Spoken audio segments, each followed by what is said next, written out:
In this video, you are going to see how to position a picture in Microsoft Word document exactly. First, let me click on the picture, then the layout option will appear in the right corner.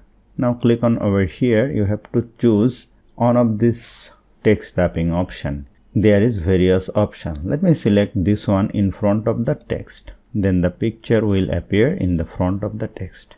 If you want, you may resize the picture.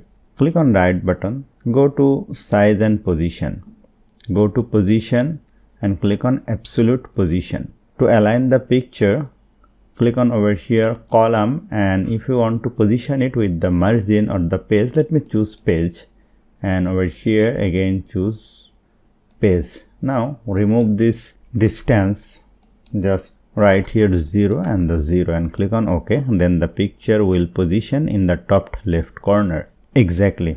Again click on right button, go to size and position. If you want to position it with the margin, just go to position, select here margin, also select here margin and remove the distance.